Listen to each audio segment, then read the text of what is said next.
Olá para todo mundo, sejam muito bem-vindos. Quem acompanha a nossa análise sabe que a gente gosta de ir fundo, né?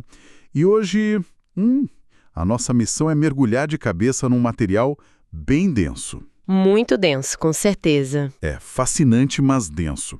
Nós vamos dissecar uma entrevista com o teólogo David Rodrigues, que rolou lá no canal do YouTube Mother and Refuge of the End Times.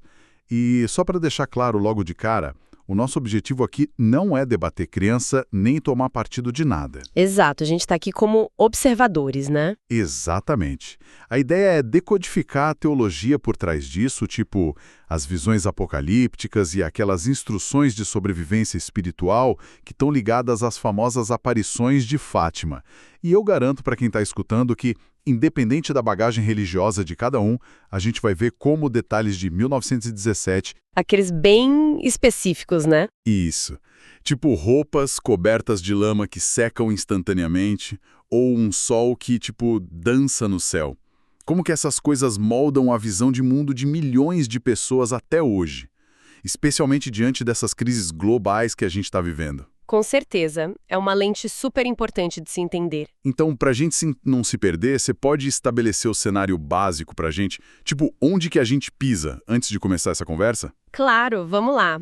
Para a gente entender esses alertas todos de Fátima, a primeira coisa, segundo a fonte, é focar na figura central, que no caso é a Virgem Maria e o conceito do Imaculado Coração. Tá. Porque a narrativa comum que muita gente tem na cabeça é tipo assim, Deus criou o mundo, Adão e Eva pecaram, deu tudo errado, e aí, como um plano B... Uma espécie de conserto de emergência. Isso, um remendo.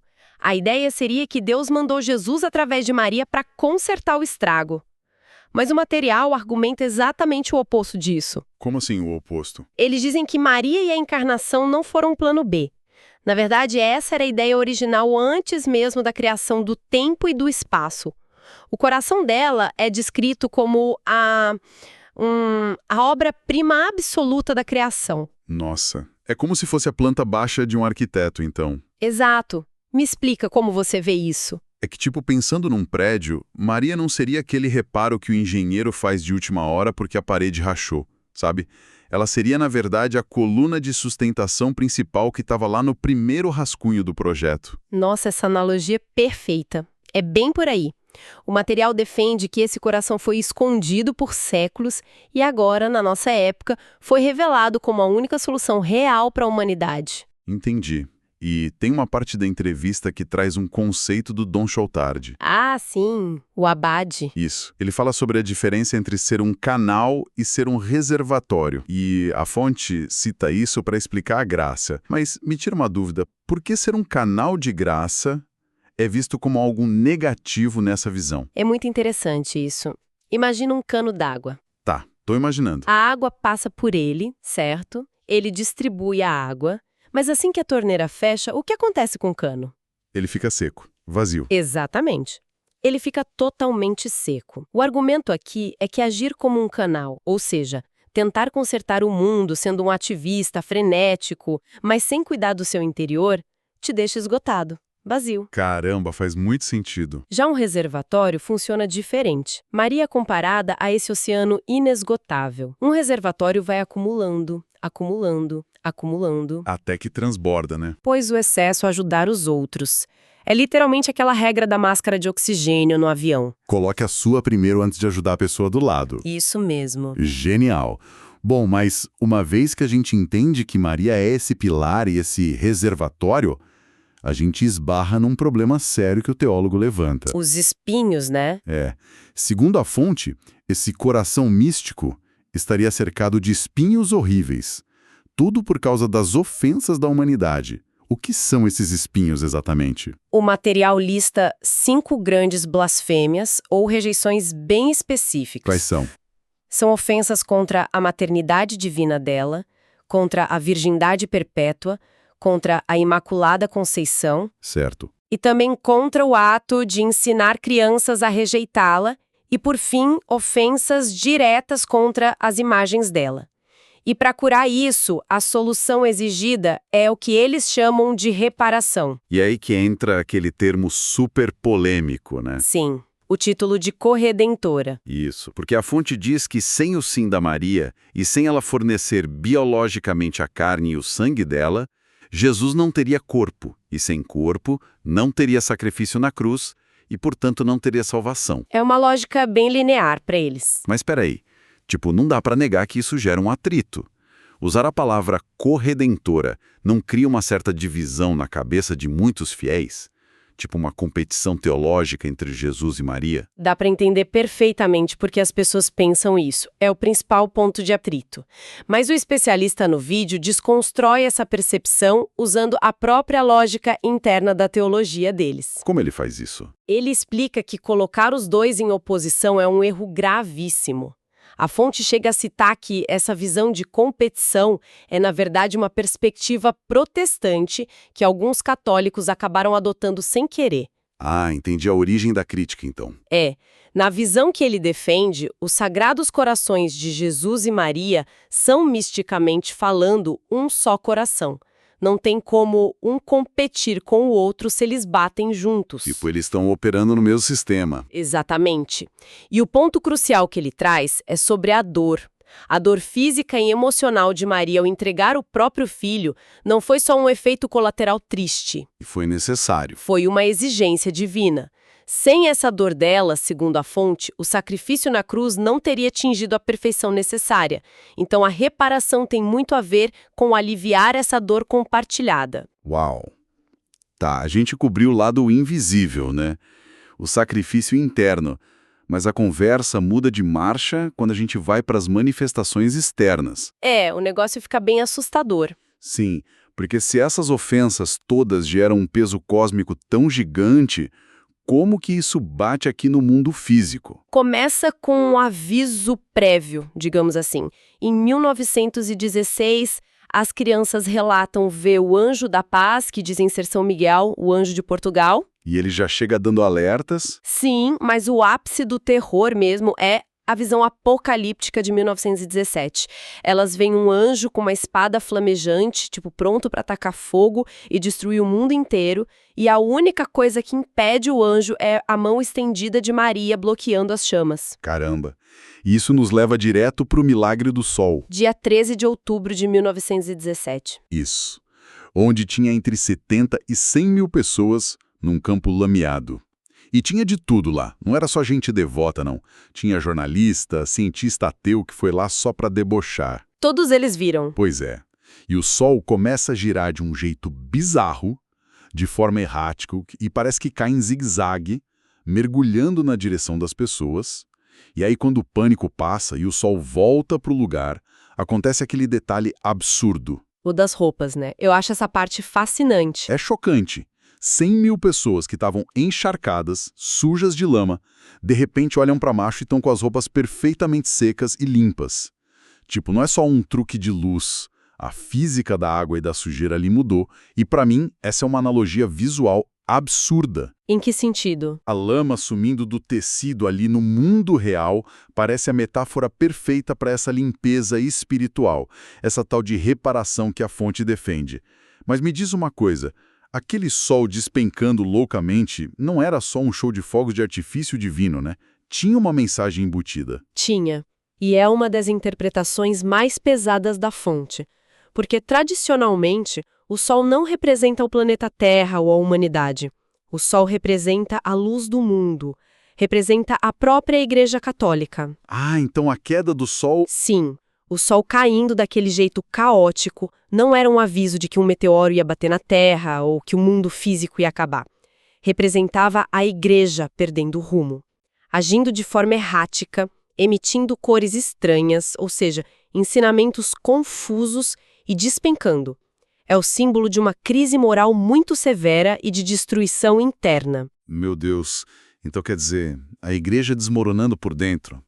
E se a gente usa essa metáfora do sol caindo, a gente destranca a porta para aquele mistério gigante, né? O terceiro segredo de Fátima. Exatamente, o famoso terceiro segredo. O que a fonte diz sobre isso? A própria irmã Lúcia, que foi uma das videntes, indicou que, para entender o terceiro segredo, as pessoas deviam ler os capítulos 8 a 13 do livro do Apocalipse. Que é a parte mais tensa do Apocalipse. Sem dúvida.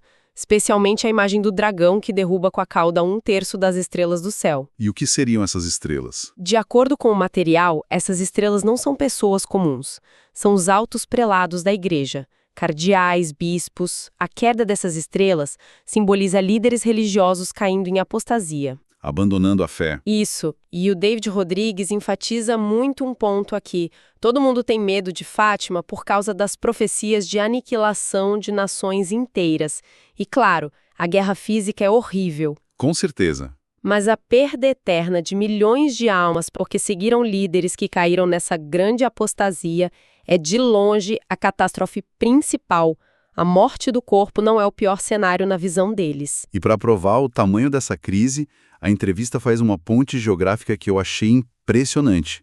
Sai de Portugal e vai parar do outro lado do mundo, em Akita, no Japão. É de arrepiar mesmo essa conexão. E foi exatamente pelo menos na década de 70, num 13 de outubro também. E eles citam o cardeal Ratzinger, muito antes de ser papa, dizendo que Fátima e Akita são essencialmente a mesma coisa. A mesmíssima mensagem. Bispo contra bispo, cardeal contra cardeal, sacrilégio no altar. Mas espera, me ajuda a entender uma coisa da cronologia aqui. Maria pediu para revelar o terceiro segredo em 1960, certo? Certo. Era o pedido original. Mas a igreja não revelou em 60. Guardaram na gaveta. E aí, mais de 10 anos depois, essa mensagem bem parecida aparece no Japão. Isso significa, sei lá, que a mensagem precisou de uma rota de fuga para escapar da burocracia do Vaticano para ser ouvida? Olha, é uma possibilidade extremamente intrigante e a fonte explora bem isso. Se você pensar na urgência dessa mensagem sobre a apostasia global, era algo que precisava ser dito. E o mais maluco é através de quem foi dito em Akita. Quem foi? Foi uma freira japonesa chamada Irmã Agnes Sasagawa. E o detalhe de ouro, ela nem conhecia a história de Fátima. Ela era uma convertida do budismo, não tinha background para inventar uma cópia da mensagem de Portugal. Nossa, então ela ser uma tela em branco meio que valida a autenticidade da coisa toda. Totalmente.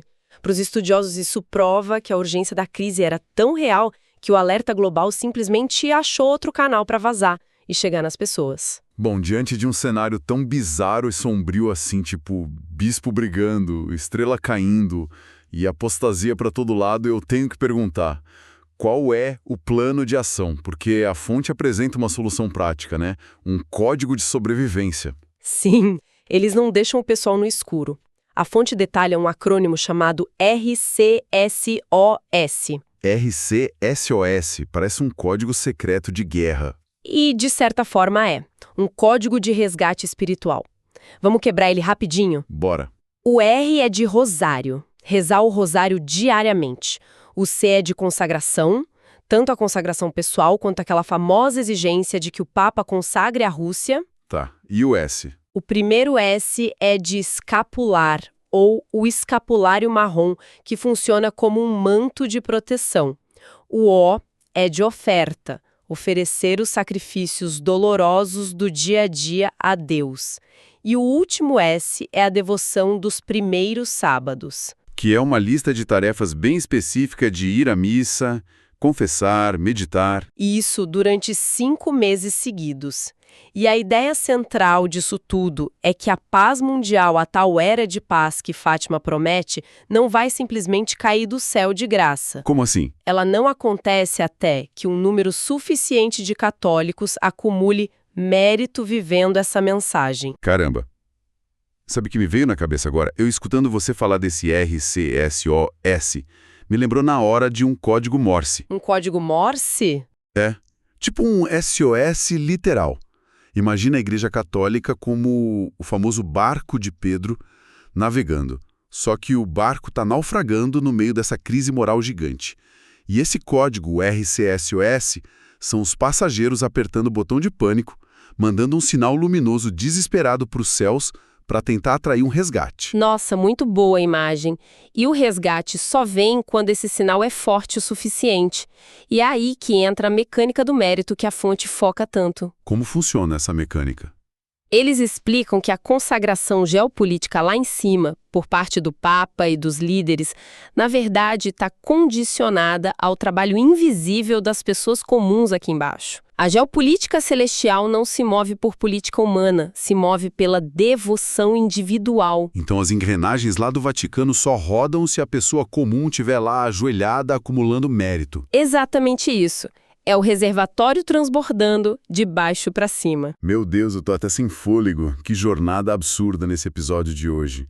Quer dizer, nessa análise nossa, a gente começou na mente de Deus antes do próprio universo existir. Fomos longe. Pois é, aí passamos por corações cercados de espinhos, fomos para 100 mil pessoas vendo o sol despencar e limpando roupas enlameadas, viajamos para segredos apocalípticos escondidos no Japão e fechamos com o código SOS de sobrevivência, o RCSOS.